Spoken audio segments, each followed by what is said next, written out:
이 검찰 조사 후 오랜만에 모습을 드러낸 고영태 증인에게 질의하겠습니다.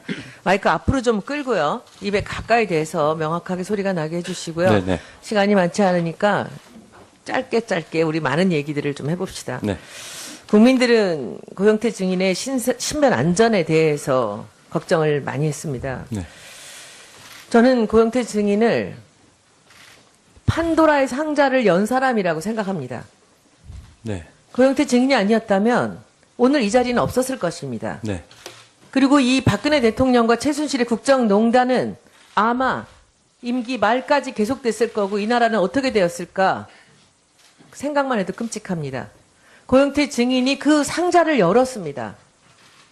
고영태 증인이 어떤 이유에서였던 본인이 억울했던 그 이야기들을 언론에 제보를 했고 이것이 연결되면서 오늘까지 왔다고 생각합니다.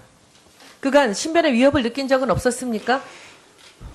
신변에 그렇게 위협을 느낀 적은 아직까지는 겪진 않았습니다. 오늘 고영태 증인은 아주 중요한 사람입니다. 네. 오늘 우리가 주고받는 이야기들은 아마도 다른 사람들이 피하고 있었던 이야기나 다른 사람이 절대 입을 열 수 없던 이야기들이 있을 수 있을 것 같습니다. 네. 박 대통령 만난 적 있습니까? 없습니다. 그런데 어떻게 옷을 만들었습니까? 제가 가방을 만들어야 되는데, 가방을 만들려면, 대통령님 순방 가기 하루 전날이라든지, 이럴 때 가방을 만들어야 되는데, 하루 남겨놓고 가방을 만든다는 건 되게 어려웠고, 그 공장에서도, 그거는 우리 좀 길게 해야 네네. 되니까 옷을 만들어서 대통령께 드렸습니까? 네, 제가 드린 게 아니라 옷을 만들어 가졌어요? 드리면. 가져갔습니까? 네. 누가 가져갔습니까? 최순실 씨가 가져갔겠죠? 이영선 비서라든지. 네. 예. 네. 그럼 어떻게 옷을 만들어라라는 얘기는 누가 지시를 했습니까? 다 최순실 비슷비슷한 씨가 네, 전달을 지시를 했고요. 했습니다. 네. 옷을 지금까지 박 대통령 옷을 몇 벌이나 만들었습니까? 정확히 세보진 않았지만 한 100벌 가까이 만든 것 100벌 같습니다. 가까이. 언제부터 만들었습니까? 최순실을 만난 게 언제입니까? 12년 대선이 끝나고 난 후에 처음에 이제 가방을 오다 하면서 처음에 간단하게 네네네. 그렇게 알게 됐고, 그 뒤에 가방 하니까 옷도 좀 해봐라. 한 2, 3개월 가방만 한 거의 반년 정도 했던 것 같습니다. 그러다가 가방에 문제가 좀 생길 것 같으니, 그러면 옷이랑 같이 빨리 네. 진행을 해보겠다. 그래서 이제 알겠습니다. 옷도 해봐라. 그래서 옷을 같이 근데 하게 그 됐습니다. 100벌 옷은 다 어디 갔을까요? 한 번 입었던 옷을 다시 입은 것은 본 적이 없거든요. 어디다 팔았을까요? 여러분들이 갔다가 어디다 대통령 입었던 옷이라고 저는 무슨 처리하는 방법이 있었을 것 같다는 생각도 들었습니다. 제가 이제 옷을 봤을 때는 대통령님이 순방 가실 때 입었던 옷들을 또 그걸 내부에서 어떤 질의 발표라든지 이런 데 있을 때 다시 입으신 적을 몇 번 본 적은 있거든요. 네네. 근데 나머지 옷들은 다 장 속에 걸려 있을까요? 그건 정확하게 모르겠습니다. 저는. 그 처리 방법에 대해서는 아시는 게 없습니까? 네네. 가격은 제가 알기로 30만 원 이하로 만들어라라고 얘기를 들었는데 맞습니까? 그런 금액은 정해놓지가 않았습니다. 제가 최근에 옷 만드는 사람한테 그렇게 들었거든요. 네네. 그럼 그 사진에 나온 샘플실이라는 데가 그 고영태 증인이 옷을 만들었던 곳입니까? 네네. 네. 제가 한번 여쭙겠습니다. 혹시 옆에 계시는 김종 증인을 알고 계십니까? 네, 알고 있습니다. 만난 적 있습니까? 네, 만난 적 있습니다.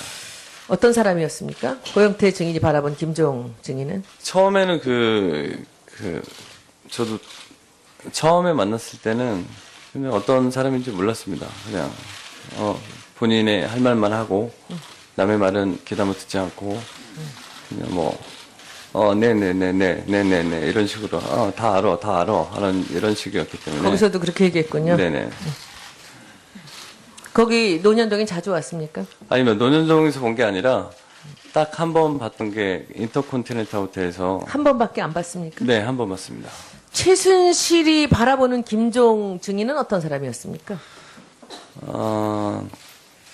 최순실이 바라보는 김종 차관은 그냥 수행비서. 그냥 시키는 일을 다 알아서 하는. 네네. 좀 무시하는 듯한 그런 발언들을 고영택 증인 앞에서도 하고 했군요. 아니 뭐 그런 발언들은 직접적으로 하지 않았는데 느낌으로. 네네. 그래서 왜냐면 계속 뭔가 제시하고 뭔가를 얻으려고 하고 했던 것 같아서 혹시 옆에 계시는 김기춘 증인은 뵌 적 있습니까? TV에서만 뵀습니다. 아까부터 계속 얘기하시는데 김기춘 증인께서는 최순실을 만난 적이 없다고 얘기하시거든요. 혹시 그것을 믿습니까? 그건 정확히 제가 어떻게 말씀 못 아까 같이 똑같이 김기춘 증인을 바라보는 최순실의 시각은 어땠은 것 같습니까? 혹시 그런 얘기를 입에 올렸던 적은 있습니까? 그런 얘기는 들은 적이 없는 것 같습니다. 제가. 느낌으로는 도움이 되는 사람이라고 생각했습니까? 조심하던가요, 최순실도? 아니 그런 얘기도 한 번도 들은 적이 없습니다. 네, 잘 알겠습니다. 네. 그 가방 회사를 그럼 아까 말씀 들어보니까 원래부터 가방을 만들고 계셨습니까? 네네. 아니면 가방을 뭐 판매를 하는 일을 하셨습니까? 네, 그 제작도 하고 네. 판매도 하고 저는 그거 보니까 처음에 그 오스트리치를 하다가 나중에 악어도 이제 독일 갈 때는 들고 가는 걸 봤습니다. 초록색, 파란색 두 개를 가져가서 옷에 맞춰서 네. 했던 거로 이제 봤는데 그 돈은 받았습니까? 대통령이 들은 거를? 네. 그 오스트리치 가방은 얼마고 악어 가방은 얼마 받았습니까? 오스트리치 가방이 시중에 나와 있는 게 지금 뭐 나와 있는 걸 만들어진 걸 사게 되면 증인이 받은 게 얼마였습니까? 제가 받은 건 한 120 정도 받았던 것 같습니다. 악어는요?